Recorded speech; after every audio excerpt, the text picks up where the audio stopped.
Welcome one and all. It's time for another Deadzone battle report. About to get spicy. So, as you can see, Plague versus Marauders. Get rid of this thumbnail so you can see all its glory. There we go. So, hello there. The Mainframe mission. 200 points. Plague, Marauders. Who's going to reign supreme in the Deadzone? We're about to find out. So, if anyone's watching this live, by the way, which I'm sure dozens of people will be shortly, then feel free to drop your comments in. If you're wondering why it's a bit brighter in this room than usual with some natural daylight, that's because the curtain can actually be fully opened in here now. The curtain rail is fixed. So that's a nice little bonus for everyone. Some more natural daylight. Never goes amiss. So the Mainframe mission. Let's get Mr. Arrow into the action here so you can actually see what I'm talking about. So, terminals. 6 of them along the middle of the battlefield there. And if you are sitting on one of those terminals in an uncontested cube, then you can use a long action to hack the terminal and get 2 victory points. And because it's one of the hacking scenarios, then anything that you kill is worth 1 less victory point than usual. So we'll see how that is going to affect the 2 lists in a moment. So, adjusted victory points, discovering intel, get a VP for that. Hacking a terminal is worth 2. So if you're a hacker, then of course there are some bonuses for that. We'll get to that in a minute. So here they are on the battlefield. You can see that this one, and I think that's just the 2 of them that are on half cubes. So anything size 3 or 4 will not be able to occupy those cubes, which is going to come up because I've got the plague, so there's always some kind of big, grisly, horrible creatures. For example, this guy. It's definitely going to be in there. So there's an overview of the battlefield. So this is the side I'm going to be setting up. My opponent is going to be setting up over there. So I don't really have too much in the way of height to start off on, but I do have some potential here. Actually, I got that wrong. Okay. Yes, actually that side, because yeah, we rotate the table a bit when we rolled for sides. So that is my side there. And that is my opponent's side. So my opponent has less height, but does have access to this tall tower, which is very close, whereas I start off on a bit of height, but I don't have anything as tall as that tower to climb into. And I got the top of this area, which is very uncovered. So if I was to climb up there, a little bit exposed to enemy fire. So here's my force. And if you watch the last battle report, that's where I took a lot of the stuff that I really have faith in the plague list. So you will have seen plague swarms, terratons, mortars, all the stuff that I like in the list in terms of what I think is competitive. And in this list I decided to take everything else. So there is some stuff in here that's juicy, obviously, but some of it has either never been rated by me or isn't rated anymore since it got hit with a nerf bat. So we've got some leapers, one there and one there, so we've got 2 of those. The stage 2A leapers, in recent times they did, it's not that recent really, they did get a bit of a buff, didn't they, because they gained frenzy a while ago. So obviously they can rampage. We've got 2 murder birds as well, hanging out with those, and they have been seriously downgraded since they lost Scout. And that was the main selling point for me with the birds. Scout and Tough meant that right at the start of the game, you just get them right in there, straight into the enemy's face, and they usually stick around in a fight wherever you land them on at that stage as well. You can pick your targets pretty well. Your enemy is so terrified of them that they end up deploying all their potentially vulnerable shooter units way far back, maybe hanging out with other units that they wouldn't want to be babysitting them normally, but with the scouting birds you kind of had to do that. So not ideal that they've lost Scout, but we're going to give them a try without it, see how they stack up. Then we've got the Aberration right here, the biggest and baddest. Is it the baddest? Definitely the biggest of the plague beasties. Then we've got 4 ghouls, and I've never really rated ghouls 10 points each when I could be paying 6 points for a dog. And all they really do that a dog doesn't is shoot badly. So I'm not a big fan of the ghouls, but I'm using them in this game. Down here we've got an HMG, which is the only survivor from the previous games list. And next to the HMG we have got the big guy, the stage 1A, the absolute unkillable death machine, who very slow, but if he gets into the fight, you're toast. So, what's my thinking here? Well, you'll find out when you see the enemy deployment and what their forces consist of. So, in this little scene here, we've got bomb dogs. Now, where are they? Is that one there? And one down here, perhaps. So there's a couple of bomb dogs, exploding dogs. They fight better than a plague dog, but they are more expensive, and they can explode as well. So that could potentially be harmful. There are a couple of goblin snipers around here as well, and both of them have ammo. So those are things that concern me, especially when I'm taking big beasties, because no matter how big and beastly you are, you're still not rolling an obscene number of dice to defend with when you're being shot at. So if the enemy are able to get higher than you, maybe even get a clear shot and be a sniper, then sometimes they can just be rolling a complete bucket full of dice at you, and it doesn't take that much luck to start inflicting damage on big gribblies when you're rolling that many dice. So, what else? There are several commandos. How many commandos is it exactly? It might be about 4 or 5 commandos. There are 2 flame bros. I can't remember what their actual name is, but they have flamethrowers, and importantly for this scenario, they are hackers as well. So that means that they're going to be able to hack these terminals as a free action. Sounds a bit overpowered in this scenario to me, but in other scenarios it's just totally useless. So that means that they're going to be able to just act normally as they would, but still be able to get victory points. It also means they're going to be able to jump onto them, claim the points, do something else. They're not forced to stick around on an objective doing nothing in order to get victory points. So that's a big advantage for the Marauders, so I'm going to have to kill those 2. And then there is a sergeant, some kind of rank, and it's got a big knife or 2, and that's the leader. But nearly all of these models are worth 1 victory point, which means in this scenario they're actually worth 0. So that's a bit of an advantage there for the Marauders. They've only got 2 things actually. I think it's the snipers that are worth 2 victory points. Only them, and maybe the leader. Whereas if we go back and look at the plague, so the Aberration is worth 4, so it's actually worth 3. And then all my size 2 stuff worth 2 victory points, so actually worth 1. Ghouls are worth nothing. And yeah, so victory points for kills aren't going to be able to fall in my favour in this game. It's going to be all on the Marauders, and also they have the hackers for the scenario, so I'm not sure I like my chances. Although, on the other hand, lots of the objectives are in full cubes, which means that my big gribblies will be able to get in there and fight. And they're all in the middle, so that means the orcs will have to come forward and engage against the plague gribbly monsters. So, what have I got for the command dice in the first round? Some movement, shooting, and some splats. The splats has been improved on the stage 1A recently. So you can pick which mutation you get. Now you don't have to roll on the table like some kind of fool. And my opponent has an extra activation, shoot, dice, and move. So the Goblin Sniper is first up.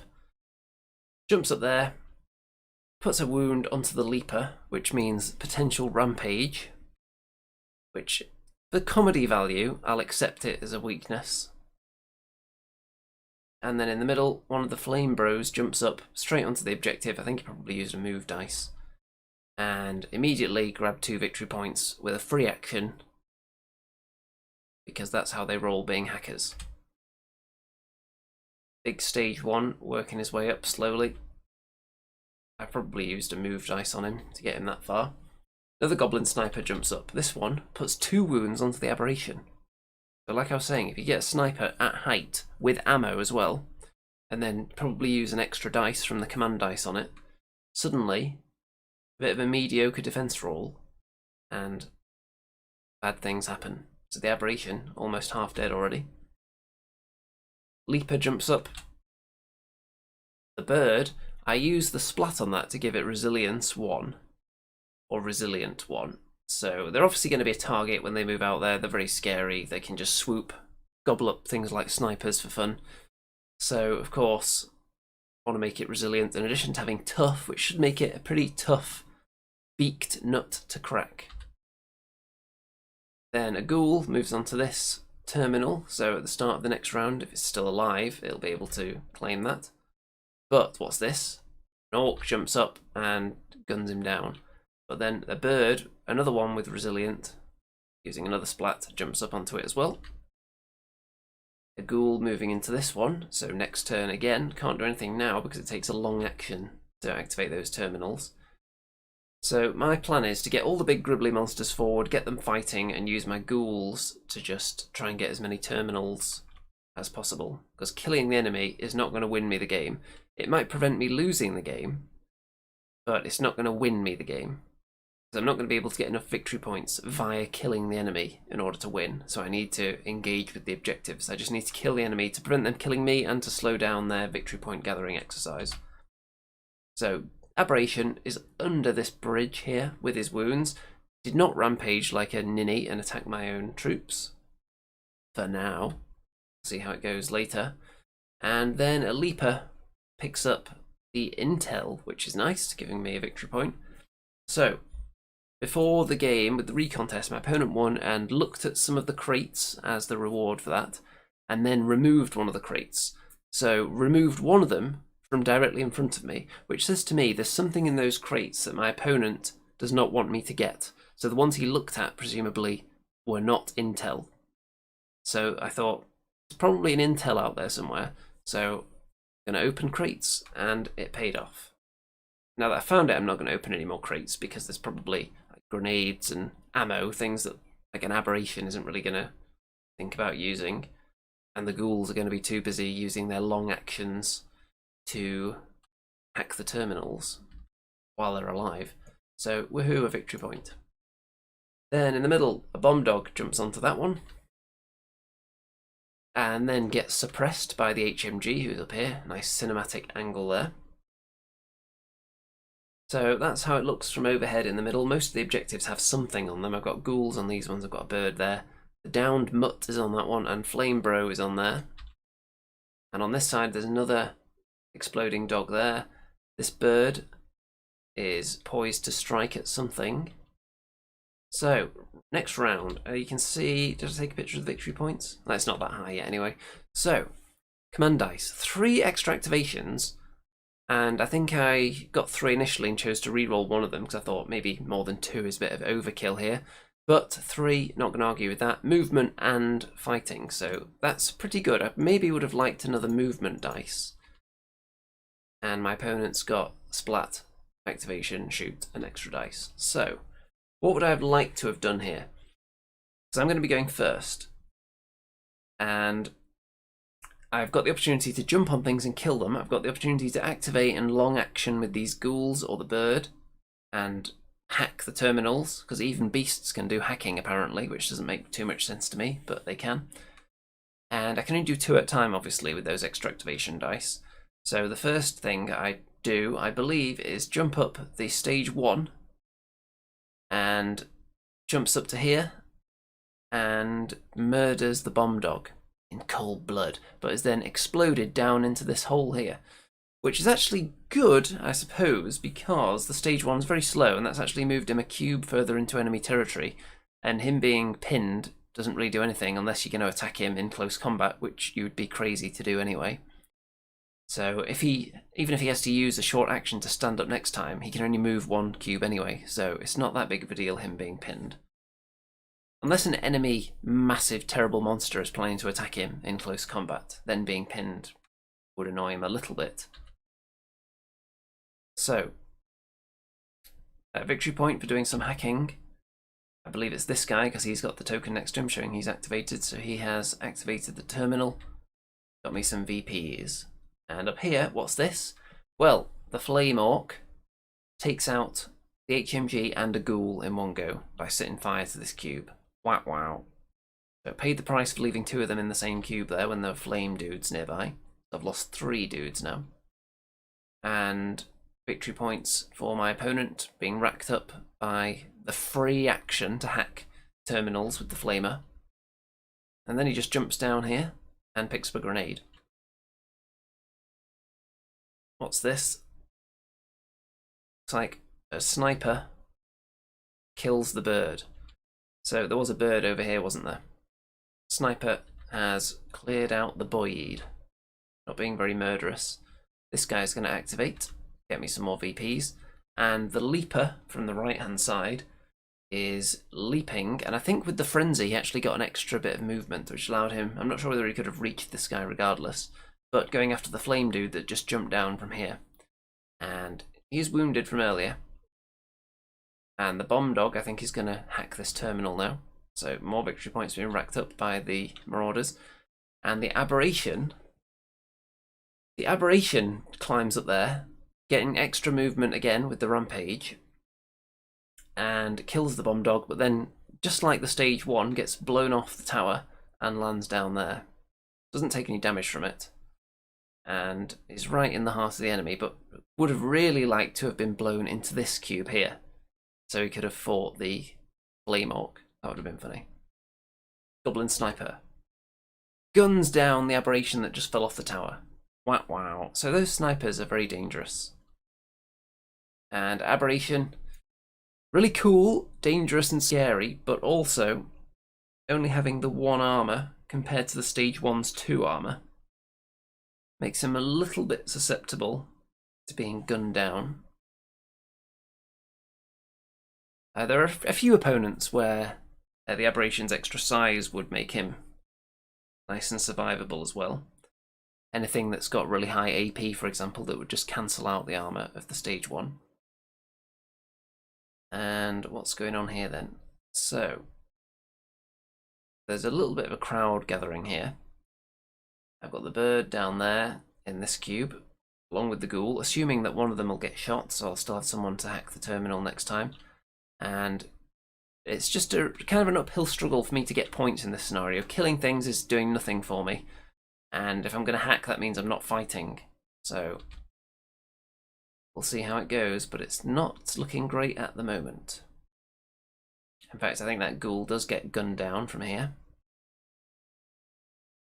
Yep, so the kills are racking up for my opponent now. And this flame dude jumps up onto this and gets some more victory points for hacking for free. And then the stage 2 leaper jumps into the action though and takes him out, but not before he could get those victory points. And of course I don't get any victory points for any of these kills so far. And now he's kind of in the open though, so an orc up here potentially can get a nice open shot on him. But I'm going to go first in the next round. So immediately the leaper bounds up into the tower, and this is the enemy leader, I think, with the 2 big juicy knives. So a bit of a fight going on there. Actually, he bounced in there and killed the sniper. That was it. So he's now in the same cube as the leader, but murdered the sniper. So very nice. The stage 1, because I then got an activation dice. I don't think I showed the command dice this time, but the stage 1 jumped up, hopped up onto this cube, and tried to kill some of the commandos, but sadly couldn't succeed. So neither of the commandos are dead, even though I was able to fight twice there. It's just not that many dice to fight with, especially when the enemy has 2 models in the cube to fight back at you. And this orc jumps up onto this terminal, ready for next time. Or may have been there at the end of last turn, actually, to get those points. And down here. So, I tried to activate the leaper, but unfortunately, the rampage test did not go according to plan. So, my opponent was able to control the leaper's action and chose to attack the murder bird. and it went in there and did some damage, so not an ideal situation, but it does balance out a little bit because I did get extra movement from the rampage rolls earlier, so it was bound to happen eventually. And this bird swoops onto this area here and clears out an enemy that was in there. There we go, so slowly whittling down some of the orcs. And this one though, what's he killed? There are some damage points there. Must have killed something. Is he wounded the bird perhaps? Let's see. Yeah, because the bird, he might have set fire to the bird actually. And I think he used his short action, or his free action should I say, to hack this terminal. And then tried to set fire to the bird, but it did nothing if I recall. And here's another orc. What's this one doing? I believe he's just hacking that terminal as well. So look at all these points racking up now. How many have we got? We've got 3, 6, 9, 12, 14, 16, 18, and it's race to 20 of course at this point level. So my opponent is very close to that threshold now. You can see the flames. And what can I do now? Probably not a whole lot. The leaper tries to leap away. That's not right. No, this leaper had already moved. This guy was gunning down the leaper. That's right. So wounded the leaper that had hopped away earlier. So I've still got some big gribblies left. But it's probably not going to be enough because my opponent only needs to get 2 victory points in the next round in order to win. And this round I've got extra activation, 2 movements and extra dice. My opponent has shooting, load of extra dice and a fight. So what could I do here to prevent myself from losing this round? Who would I have to kill? I have to kill this guy because I can't allow my opponent to get any more points. This guy has to die. But the leaper gets himself killed, which is unfortunate because I really could have done with that. So what I could have done potentially, let's see if we've got a better image here. So there's an enemy up here. The bird would have to have killed that, ignored this point. The leaper would have had to ignore the point that it was on and kill him, and then use a move dice to jump down and kill him, which would have been kind of useful. But unfortunately, I believe it leapt straight up into combat and then died.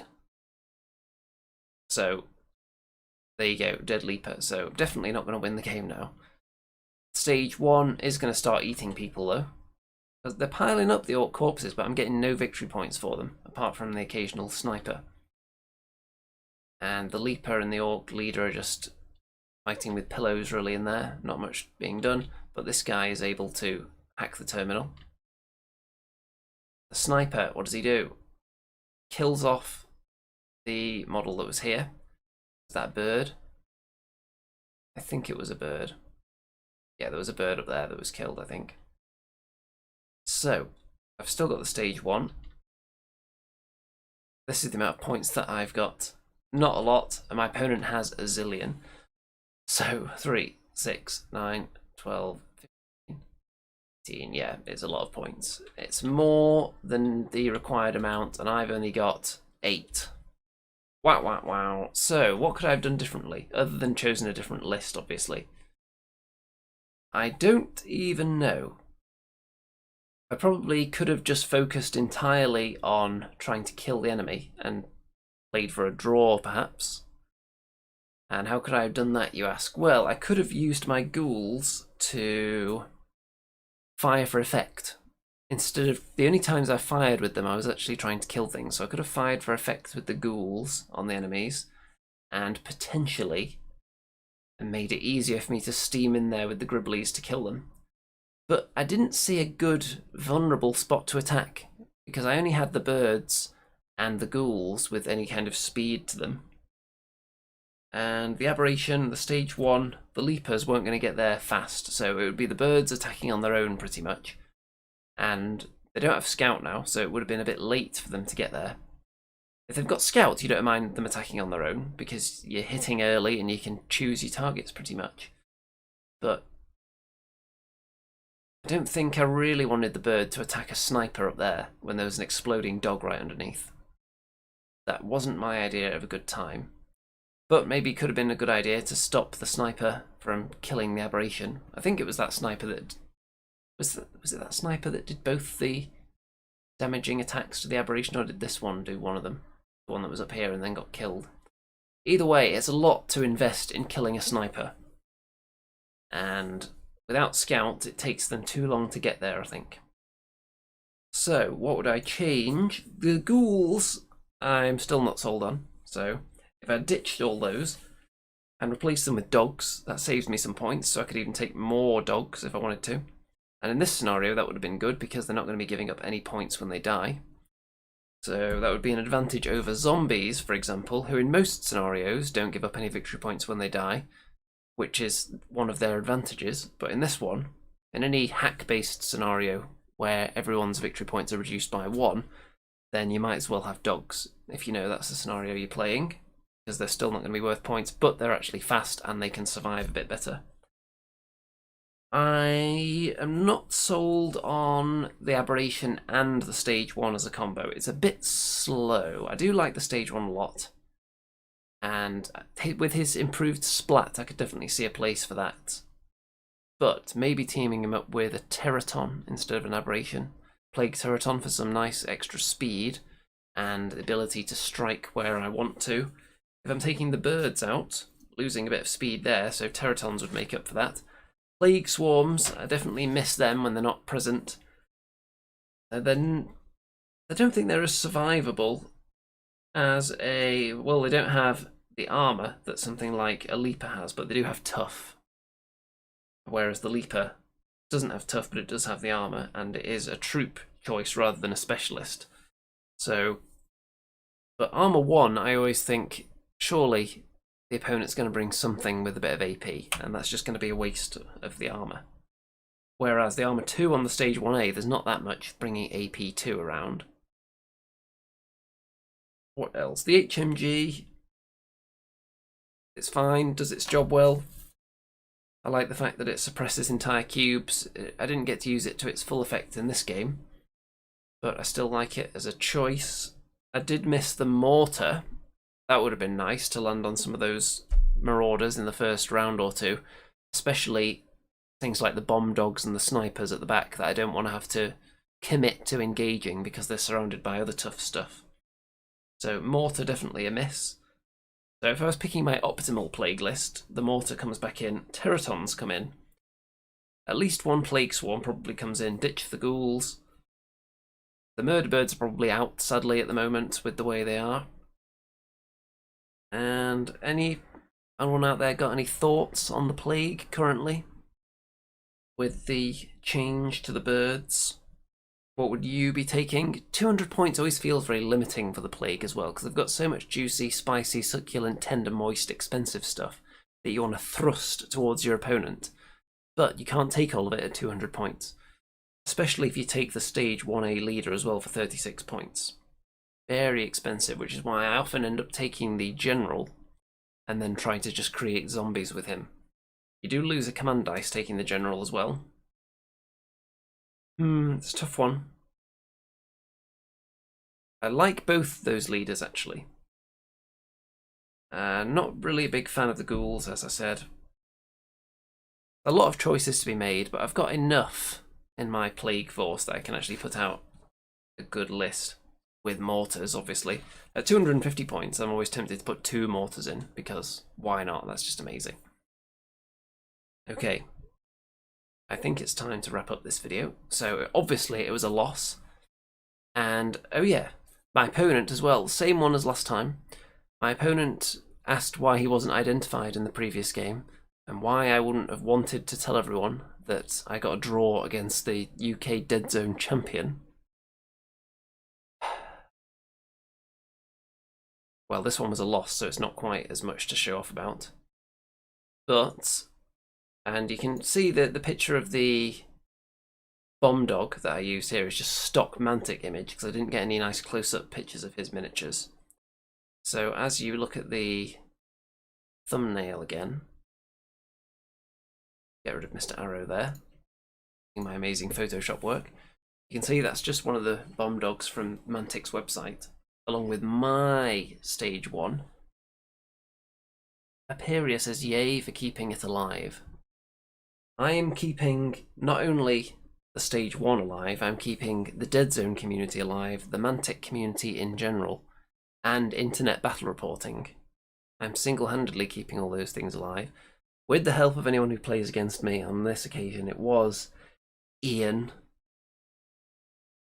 who did ask to be identified. I forgot, actually. I was going to take a picture of him posing over the battlefield in some kind of cheesy, like, thumbs-up pose to identify him by, but I forgot. So that would have been funny.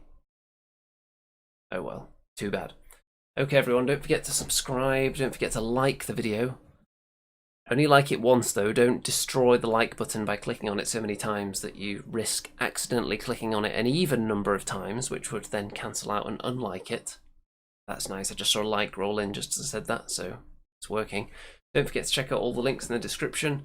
Of course, send all your money in my direction via Patreon if you want to support this channel and the red hot, sizzling, spicy, tender, moist, succulent, finger-licking good content that spews forth from it into your senses via the power of the internet. And I think on that note, until next time, all that remains to be said is, good night out there, whatever you are.